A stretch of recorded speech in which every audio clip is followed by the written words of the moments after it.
Hey, I'm Richard Marx, and you're watching Flashback tonight with Thelonious.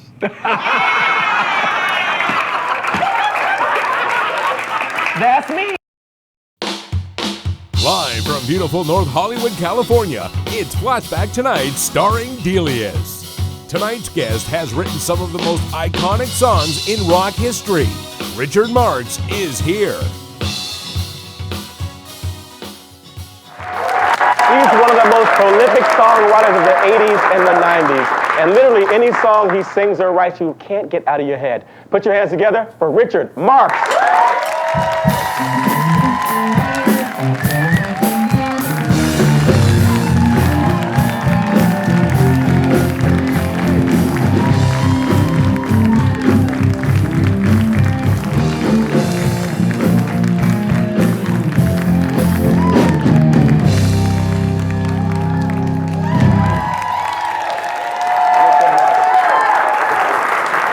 Richard, my goodness, I have been such a fan of yours since I was 5 years old.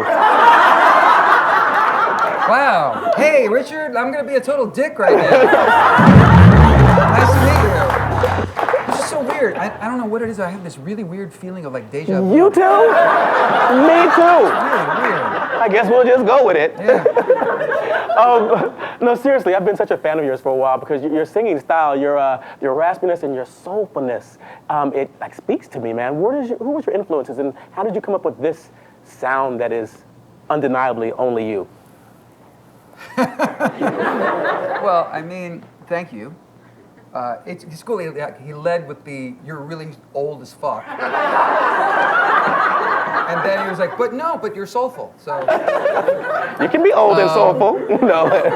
you know, my influences were, I'm sure, the same as a lot of singers from my era. You know, but everybody from rock singers like Steve Perry and Freddie Mercury to Maurice White was probably my favorite singer of all time from Earth, Wind and Fire. Yeah.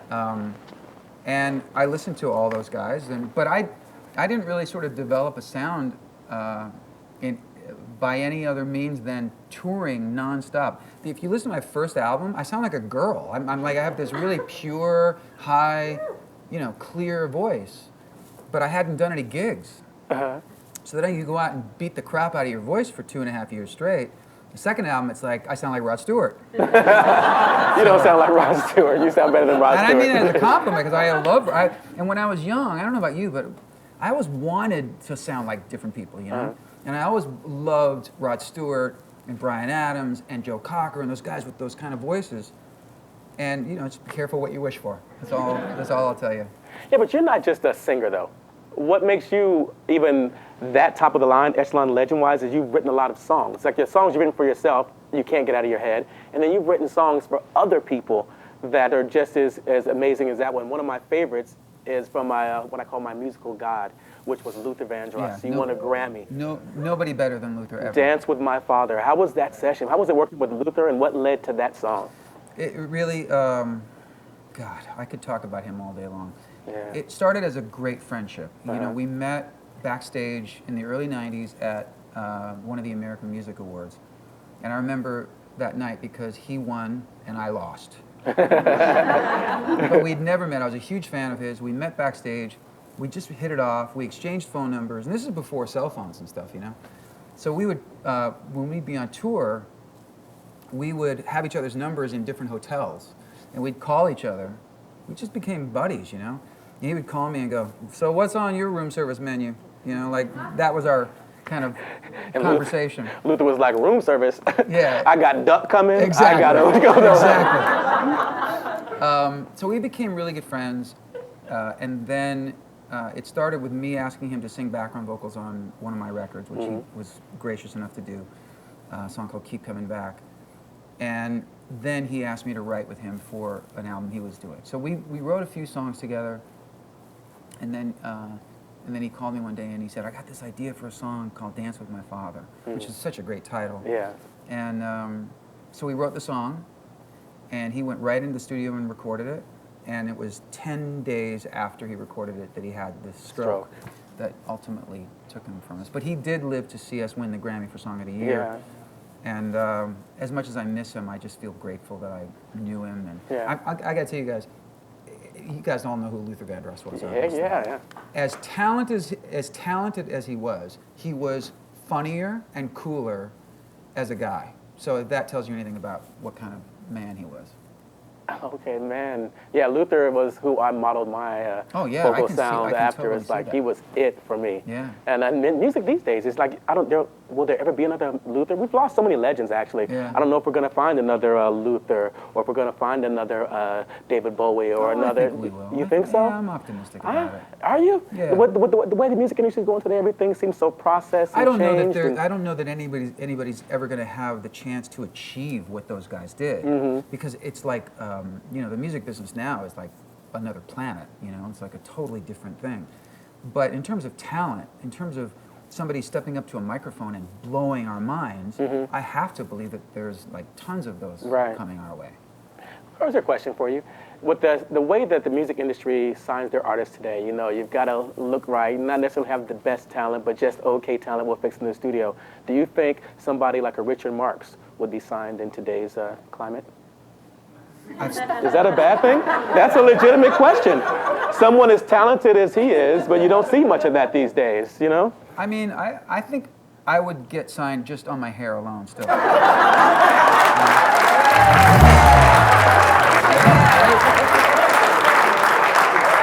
I mean, Since you brought it up. this shit is 54 years old. It's not going anywhere. Okay, let's talk about the hair, Richard. Really? It's so weird, man, because no one ever asks me about my hair. No one. Like, let me ask you this. Did no one ever tell you, I wouldn't, maybe, that might not, well, let's try it. No one said that to you in 1988? Oh, dude. 1989? I used to 1990? 1993? Say hello to my little friend. Okay, so 1988. Let's just start there, because you're right. It took years for me to go. Wait, I need to change this shit immediately. For years, I would leave my house to go. Forget going out. I would be going on television, and I would have this massive fluffy mullet, and I would do that last-minute mirror check that we all do, and I'd look in the mirror with that hair, and I'd go like,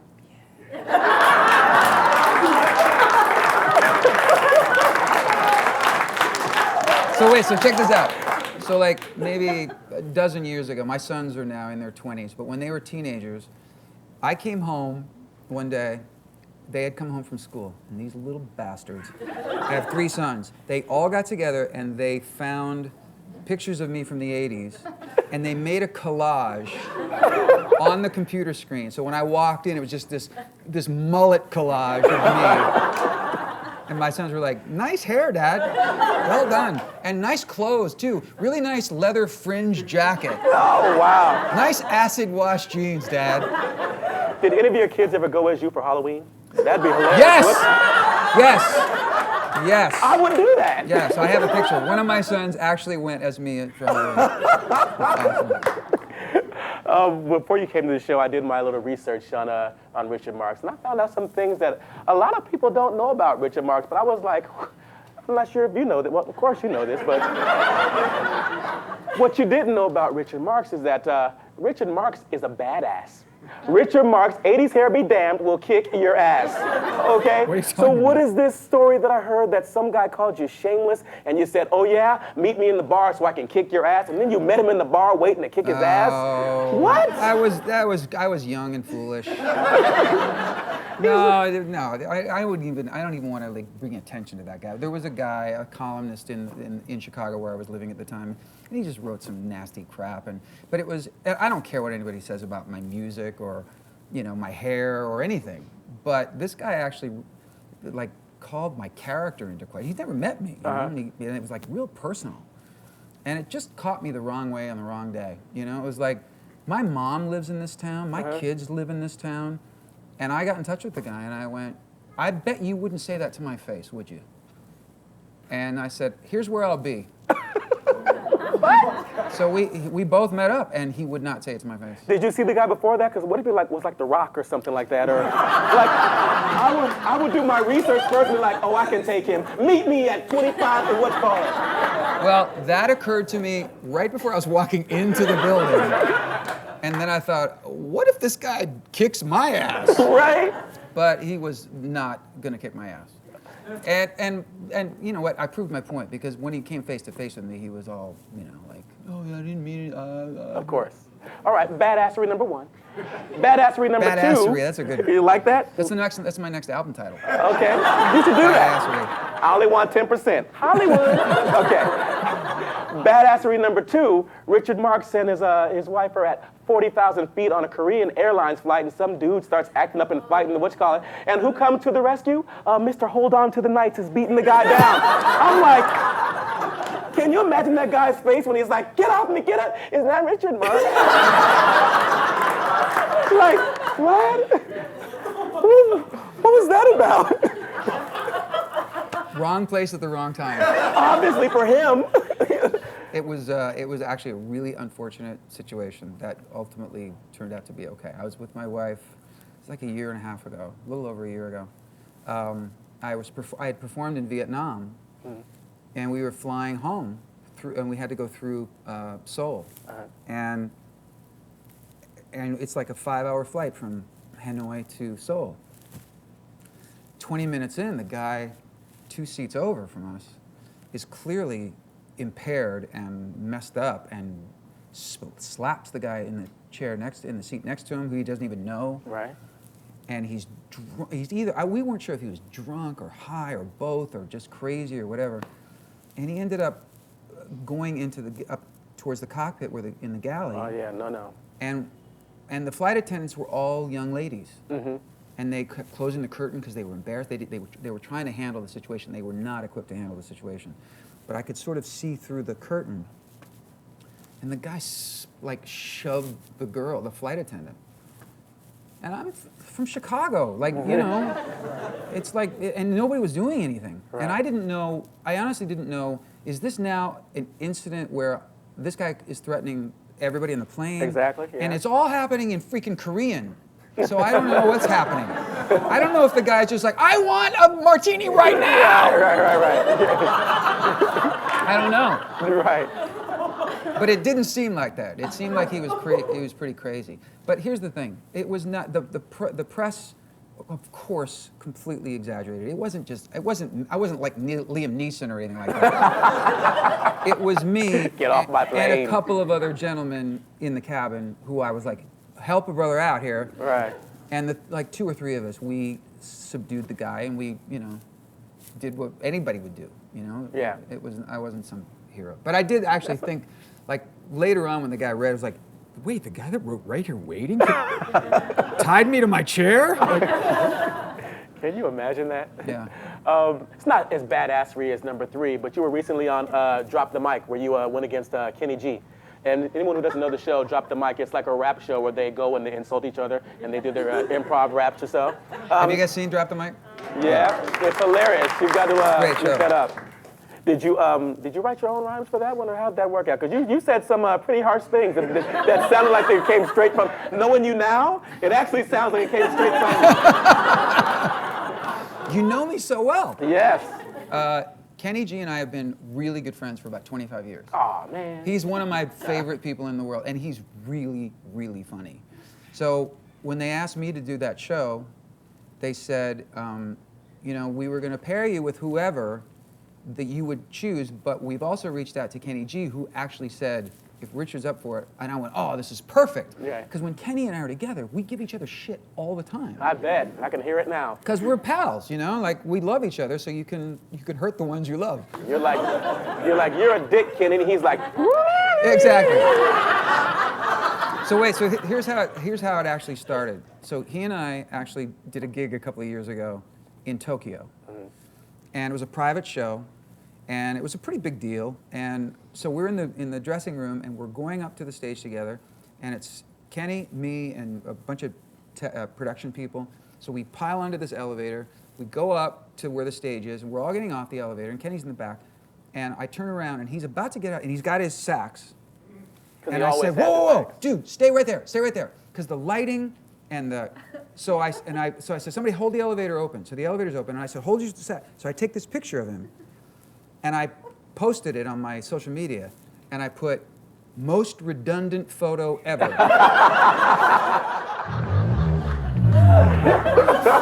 Kenny G in an elevator.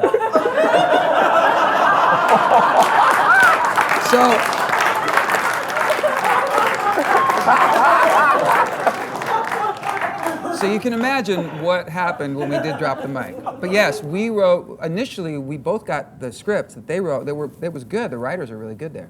But Kenny called me and he said, hey, I was thinking about writing some of my own stuff. And I went, well, if you're gonna write your own stuff, I'm gonna write my own stuff. So he said, dude, I'm gonna be like mean. And I was like, bring it, asshole. So we both wrote the majority of what we said to each other. But we had so much fun. We had so much fun.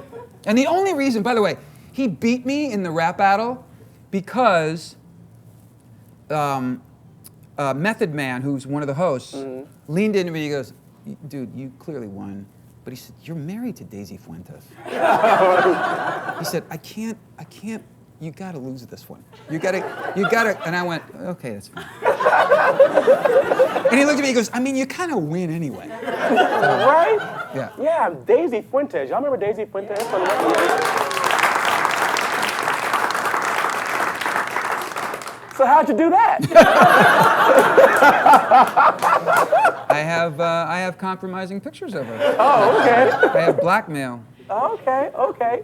Well, I know you don't have a lot of time. Wish we had spent a lot of time with you, but you're gonna sing for us, right? I guess. Would you? Wait. Here's the thing I'm a little worried about this. I'm gonna do this song, which is really fun. Now, how many of you would know a song from 1987? Because let's face it, most of the people in this room, from what I can see, when this song came out, you guys weren't even in your dad's balls. Like, you know what I mean? Wow. You weren't even in the sack. You weren't. Wasn't there. But there's a part at the end of the song, towards the end of the song, when it's a sing-along. So if you don't sing, I'm coming out there.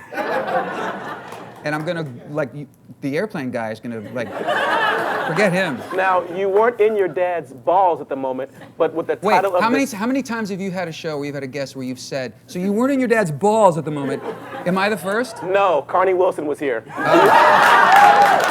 Do you know Carney Wilson? Yeah. Everything was like, dick, I was like, what in the hell kind of sailor mouth is this, Carney Wilson? I was like, hold on, Carney, hold on. Okay. All right. When we come back, Richard Marx sings. That's fun. You're hilarious. Hey, I'm Richard Marx, and you're watching Flashback Tonight with Thelonious.